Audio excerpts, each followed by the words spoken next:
Welcome to the Education, Career, and Beyond podcast. We've combined life experience with young adult drive and ambition. Are you just starting to college plan? Did you finish your education and wonder, now what? Join us in this lively discussion about the topics you need to know to create the next stage of your life's dreams, careers, finances, education, and more. Brought to you by Voice for Heroes 501c3. Welcome to the Education, Career, and Beyond podcast. And we've had just some incredible episodes over the past weeks, leaders and experts of all industries.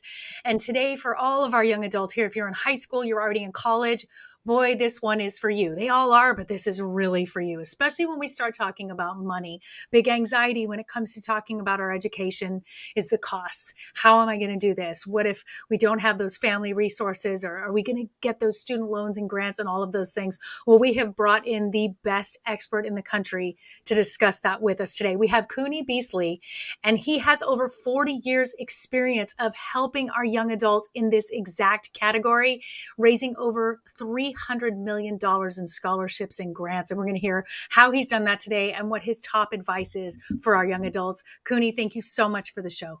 Thank you for having me. It's an honor. Yes, we are excited to have you here. And Capri, as always, is with us, and she is in between exams. So keep in mind, this poor thing is taking exams and still here with us on the show. So Capri, thank you. Of course. Kuni, if you don't mind starting us off with your background. I mean, your bio is absolutely incredible. If you can share with our audience a little bit about your background and 40 plus years of doing this and what led you to us today. Okay, well, I got started when I was in the Army. I was a test control officer, and I was given a project to find a way for soldiers to get college credit and get college degrees. So I developed a program, and it's been adopted many, many years ago by what is today called Excelsior College, but back then was called New York Regents. And more soldiers have gotten degrees through that college than any other single college, primarily through testing and taking college courses and transferring things in. So I continued to study it and develop it, and then began to look at my own education and figured out ways how to accelerate my education. I did my MBA in 50 weeks, and I did both my doctorates simultaneously. And I just figured out ways of doing things. And then when it came time, family, wife, kids, by the time to send my kid to college, I said, I don't have a bunch of money sitting back. So I figured out how to send all of my kids to college. And I'll see a total of 5 people in my family through college for less than $50,000. Oh my gosh. That sounds like a dream come true. Well, That's insane. It's not, well, I went to college for 22 years, 2 doctoral degrees. I paid for 1 semester. Oh my goodness. So where did you go? Can you tell us? Well, I went to Texas Christian University, was on full scholarship, did my master's degree at Oklahoma City University in 50 weeks. I always say Placido Domingo and Dinah Shore spoke at my commencement. And then got my first doctorate is in Greek and Hebrew from Tyndale Seminary. My second doctorate is in urban and public administration from University of Texas at Arlington. I wrote my dissertation on the Federal Reserve System. I had 22 years of college. The odd thing is I don't really work in the field. I have a doctorate in Greek and Hebrew. No one's asked me to be their rabbi, and urban and public administration. No one's asked me to be their mayor. So academically, I'm a failure. But I did manage to do all that and only pay for 1 semester. So that's my claim to fame. That's wow. incredible. Okay, Great. let's dive in. Capri, I know you're already loaded with the first questions. I'm so interested by your various college experiences. So I've got a ton of questions for you there. Okay. Can I start off with why do you have so many degrees in very different areas? Because you just said yourself, like, you don't use them every day. So what was the motivation behind that? Well, I got my bachelor's degree in criminal justice. And I've never busted anybody or written a parking ticket. And if I was in my regular office, it'd be hanging on the wall. And that's what all it's done for the last 50 years or so.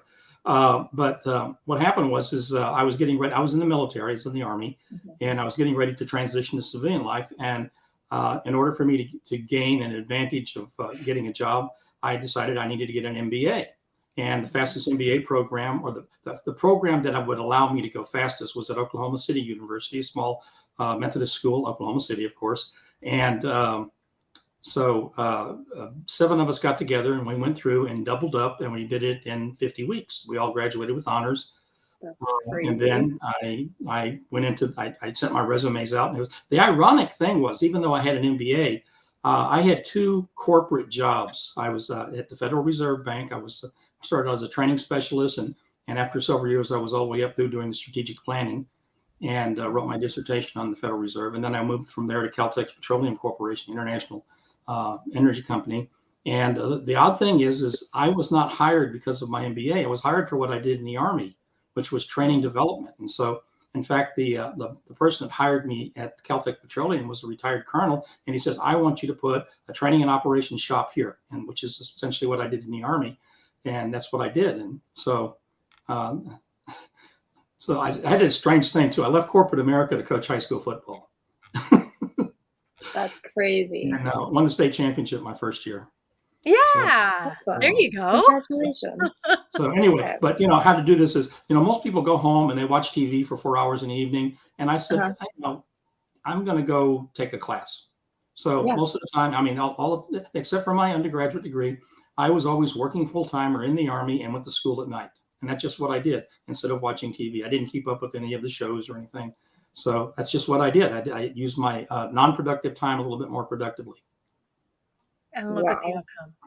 That's way to maximize your time. Yeah. Let's talk about some of the, let's say, fears when you first initially speak with a young adult, because planning for college is overwhelming, preparing all the apps, waiting for the acceptance. You have all these things that are taking place. And now we discuss that financial end. What are some of those really great fears or initial conversations that are the most common that you have when you start working with a young adult? The single most common thing I have to deal with is I have to deprogram the parents and deprogram the kids. The best self-proclaimed expert on college is a second semester senior, because they know everything. You ask them, they know everything, and you have to deprogram. You have to deprogram parents. Parents operate on the chicken licking principle. Chicken licking said, cocky locky said, loosey goosey said. I heard that. Somebody told me. I always thought that. And they're dealing with all of this misinformation about college. And they would do things like, well, I saw this lady and she got her daughter into Harvard, and I talked to her and I know everything about how to get a daughter into Harvard. And I said, how long did you talk to her? And he said, oh, about 5 minutes. And I go, you got the whole thing in 5 minutes, man? We got to bottle that and sell it. Okay. It's a very easy process if you know what you're doing, but most people don't know what they're doing. And then when they find out what they're supposed to be doing, about 80% of them don't do the work. I mean, really, you can do this. You can get through college and pay very little if you simply do the work. If you'll get your test scores up, you make good grades, and you target the right schools. Not all the schools give money away, so you want to target the schools that give money away. For example, some schools, what it would take for you to get into that school, if you went to another school, they'd give you a full scholarship for the same criteria. See, that's such an important piece right there. Do you notice that people get their heart set, but no, I want this one, I want this one, I want this one? Yeah. So, I had a young lady come up to me and she says, well, I want to go to an Ivy League. And I said, okay, name them. And she couldn't name a. And I go, how do you know you want to go to an Ivy League? Right. So most high school counselors couldn't name the Ivy League colleges. You want to give it a go, Capri? I know I got a couple. Okay, let's try. Okay, this is the correct answers. This is the incorrect answers. Okay. Amy, you can join. Go ahead. So we got Harvard and Yale, Brown, Princeton, Dartmouth. Cornell? Yeah, I'm all done. Oh, Cornell? Yeah, that's 6. That's pretty good. That means there's 8 of them. 8 of them. Now here you have an acronym. Here's the acronym I use. It's BCCD and happy, and take out the A. BCCD. Brown, Cornell, Columbia, Dartmouth, Harvard, Princeton, Penn, Yale. Penn. Oh, Penn. Yeah. Wow. Okay. Now, a lot of people would put Stanford in there or Duke or something like that, but you can't do that because, see, do you know what the Ivy League is? No. It is an athletic association. See, I did Has, not know that. has Capri, nothing did to you know do that? has nothing to do with academics. It is an athletic association. So if you put Stanford in there or Chicago in there, well, Stanford wouldn't be able to go to the Rose Bowl because it's Ivy Right. League does not send people to postseason play, and so it's an athletic association. Has you don't some colleges do not rise and get accepted into the Ivy League because they're great colleges. In fact, when you look at some of the lists of the top 10 colleges, most of them will only have 4 Ivy Leagues in there. The rest of them will have Stanford, MIT, Chicago, Duke. They'll always have these other colleges in there. There's a couple in there that most people never heard about, like Bowdoin, which is in Maine. And most people don't know what the best colleges in the particular areas are. They're going for the high profile colleges, and they're going based on what we call curb appeal.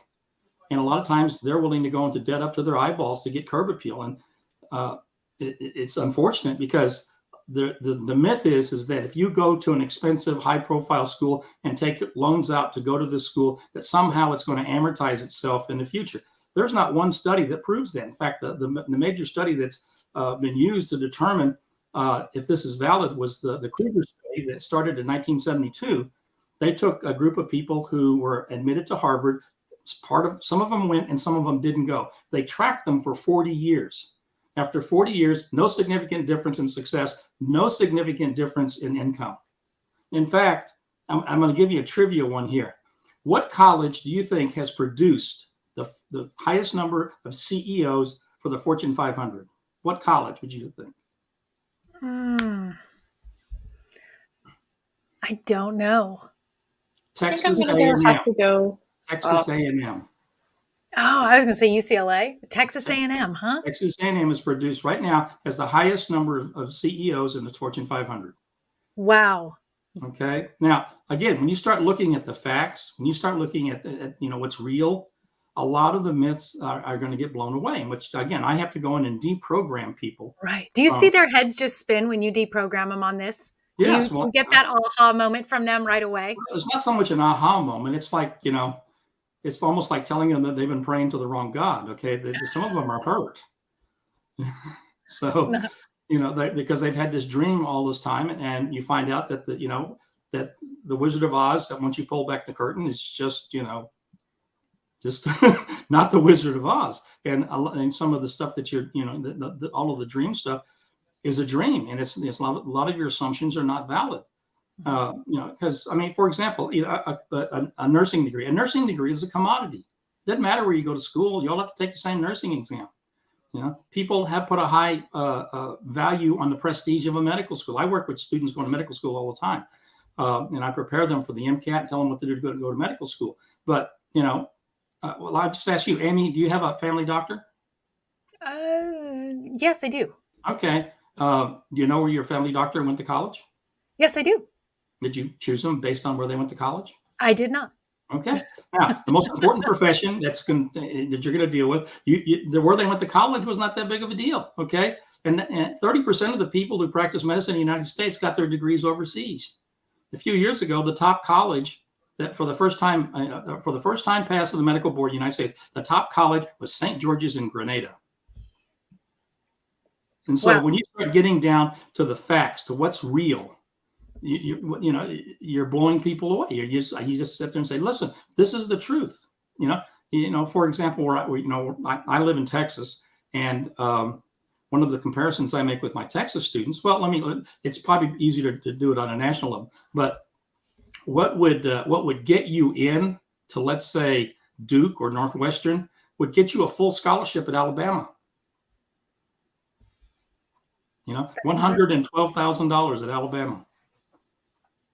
And then you're coming out with that degree and starting the career you wanted anyways. Yes. And you're not having, you're not lugging this debt with you, because when you go to your first job, because I tell students, you got to think one standard deviation out. What are you going to do what are you going to put on that resume for that first job? Okay. Now, when you are in there and say, I received a full scholarship to blah, blah, blah, blah, or I received over $1 million in scholarship offers, which I've had probably 15 kids do that, get over $1 million in scholarship offers. Okay. Now, you put that on your resume. Now, what's going to happen is when you get your first job, they're going to do a background investigation. They're going to do a drug test. They're going to do a credit check. Okay. Now, you're carrying $150,000 of debt. They're going to know that. And so they're going to know that you're going to be a job hopper. You're going to be spending the next 20 years of your life at. Whereas the person who got the full scholarship, I mean, they've already demonstrated character, responsibility, blah, blah, blah. And they're probably going to be the one that's going to get the job. So you got to think one standard deviation out. So it may be better to go to a less high profile school and have no debt than to go to a high profile school and spend, the first 20 years of your professional life paying off the debt. I mean, you're going to have doctors right now who are going to be 63 before they pay off their debt. Oh my goodness. Yeah. Most people taking debt this year at an expensive school, taking on $40,000 or $50,000 of debt for 1 year, are never going to be able to pay it off. Their life insurance will pay off their debt. That's why they're all promoting that President Biden forgive their debt. Wow. It's just tragic. I'm so grateful that you're having this conversation. The thing is that you got to upfront this and say, okay, you got to make good grades. But you don't have to be straight A's. Okay, a 3.5 will get you a full scholarship at a lot of places. Okay, you got to get you good test scores. Now this whole test optional, it's a profit center. All right, let me tell you that. Okay, now a lot of these schools say they're test optional. The statistics, there's a thing called the standard data set. Okay, there's data that the colleges send in every year. All right, in the last 4 years, if you had a test score that was within the center 50% band and higher, if you had a test score, you are half again as likely to be admitted than somebody without a test score. Half again as likely. Okay. Now, and then when you go to this test optional thing, people, they'll apply to the high profile schools. And one of them that came out was Princeton. Princeton had this huge influx of wing and prayer admissions. Not each one of those kids are paying for an application fee, and it became a profit center. They made millions of dollars additional that year because of just the money. And you think they're going to stop that? No, they're going to continue the test optional, because number of applicants that drives the applicant pool up, but they're only going to take the same number of students. So it drives that admission percentage down. And it's done artificially, but they're going to get their admission percentage down, and they're going to make a couple extra $1 million from it. So it's a profit center. Wow. Am I making any sense here? Completely. Yeah. Capri. Taking it all in. Yeah. And there's things like a lot of the highly competitive universities, a lot of people don't realize you can do what's called a dog leg. Okay. Most of your highly competitive universities, they're going to lose 30 to 35% of their freshman class. That's going to be typical attrition to a highly competitive school. Okay. Now they got to fill those seats. Okay. An empty seat in a classroom is a perishable commodity. And so they have very liberal transfer policies. In fact, you've got several schools that have what's called a guaranteed transfer. You're not going to get in with the first group of kids. We're going to take their money first. And then the second, now they're going to leave after they left their money there. And so we're going to guarantee you a seat your sophomore year, and they'll dogleg you in. So there's a lot of colleges that have this dogleg principle where if you go to another college or one of the colleges in their system or a sister college and do that a year, they'll let you transfer in with a 2.5. Wow. So if you have people that want to go to these high profile colleges and are having trouble getting in, a lot of them have the dog leg that you can go in as a transfer student. Mm-hmm. So they're just, other strategies of doing that. Okay. You guys are kind of like stunned. I know, definitely. I really am. Yes. I mean, Capri, you just went through this whole process a year ago, and I'm sure you've talked to some of your friends and cohorts there at the school. How does this resonate with you as far as these conversations and what you would advise now to those coming up? Well, it's just so weird to see it from the other side when you really see how much work you put into the application process. And it's very interesting to continue knowing more. Just being part of this podcast, I feel like I'm always learning more and more about it, and almost the things that I could have done differently or if I have the opportunity to do this again. And also thinking ahead to applying to med school and professional school, how will I take what I've learned and Yes. apply it? So it will be different. And that also kind of brings me to my next question for you, Dr. Cooney. If you could you talk about applying to different types of schools? Because you said you went to seminary, you went to undergrad, you got master's and another PhD. Could you touch on that a little bit for us? Well, be a little bit specific on how to go, what you're looking Just for. maybe some of the differences in the application processes that you've been through, if there are any. Well, I'm working with a family right now who I started with this family 9 years ago. So I've picked up, there's 3 kids, got them through undergrad, and now I'm working on the second kid with grad school. Okay. Now, one of the things that I advised them long ago, because they were into wanting to get their kid with a high esteemed degree, an Ivy League degree. And I said, it's going to be easier if you go to a good college, get a big scholarship, and then get your master's degree at an Ivy League. I mean, and if you want the high profile college, it's going to be easier to get your master's degree than it is to go in as a bachelor's program.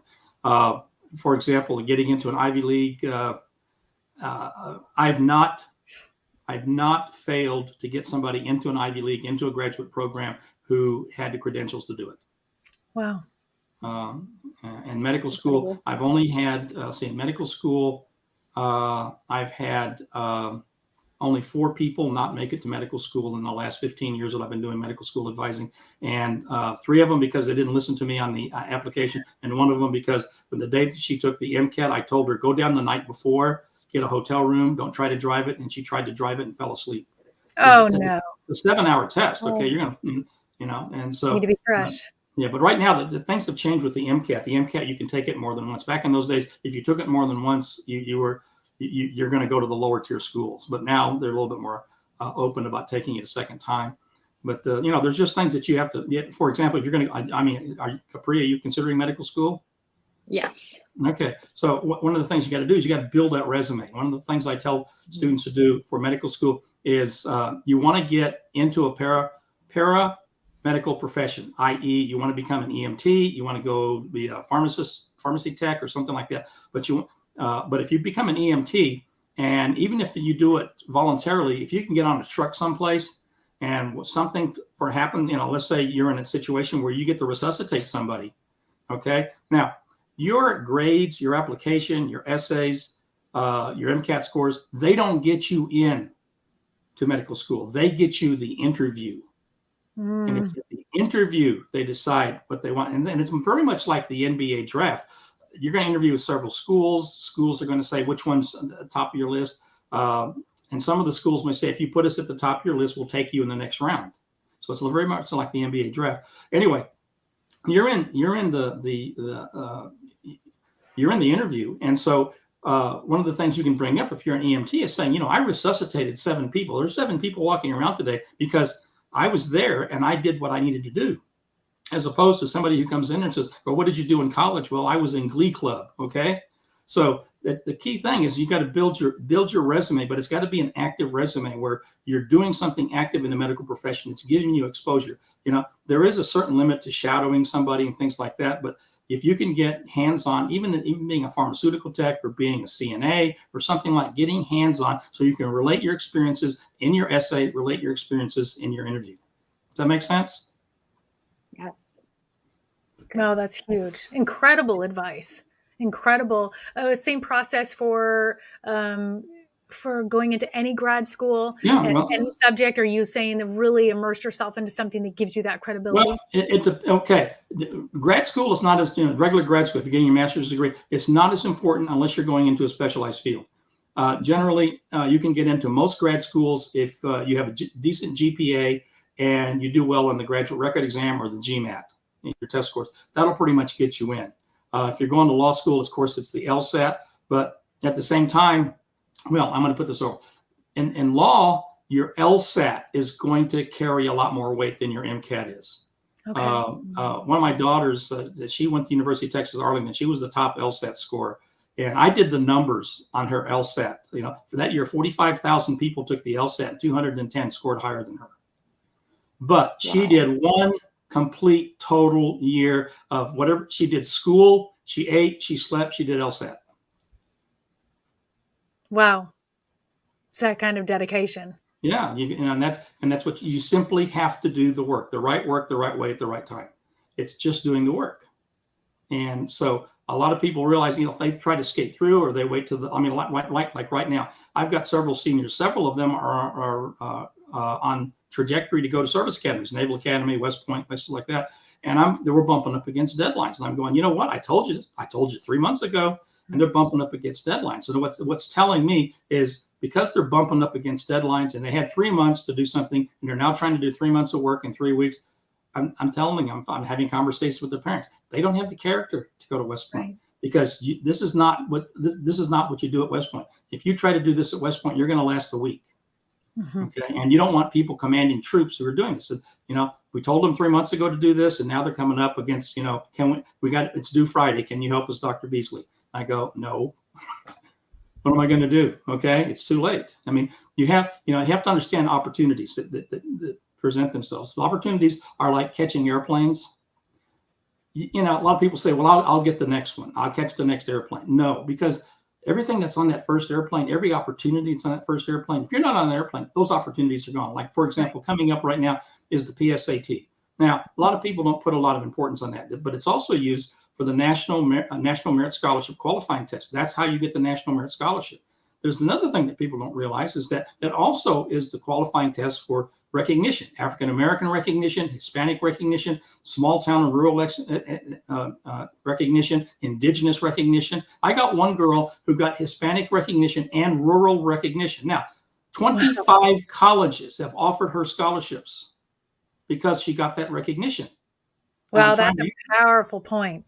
And I'm emphasizing these people, you've got to focus on this test because, you're taking it as a junior, but if you're Hispanic, 1/4 Hispanic, there's 25 colleges that'll give you a scholarship just because you got this recognition. And I'm trying to push them to say, in this way you have a scholarship in your back pocket.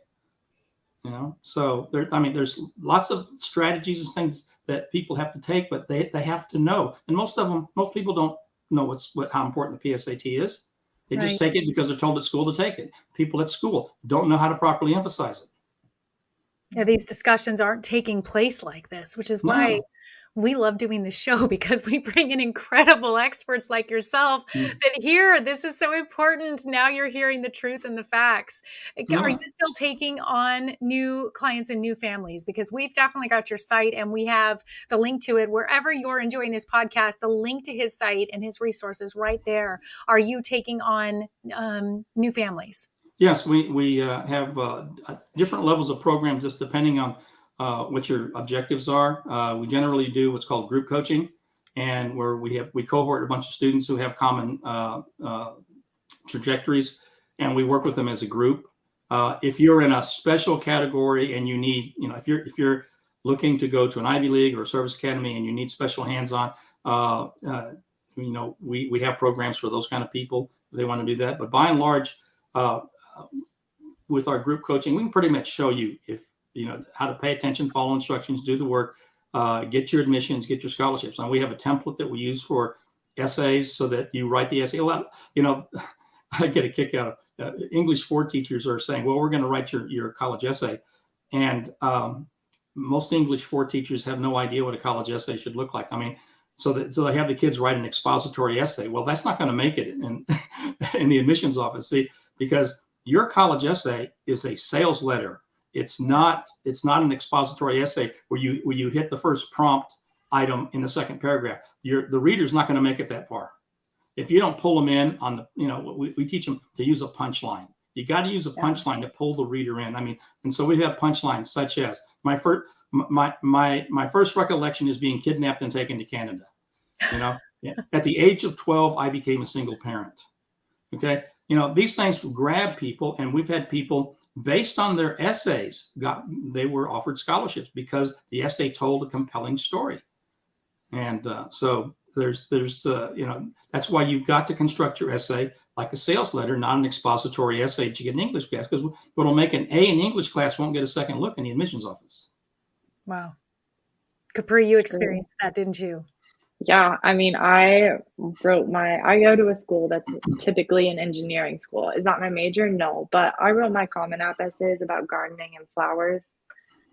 I think it worked pretty well. I thought it was interesting. Also, I did spend a lot of time on it, so I was pretty proud of it, but I I really do think it's not like what you've done and who you are, it's how can you sell that to another person and make Hmm. them believe that you are the best version of yourself.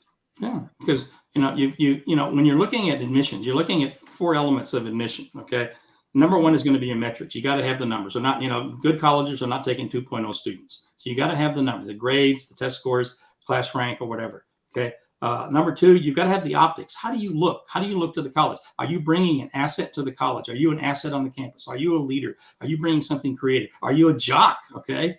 Are you going to bring a national championship or a trophy or something?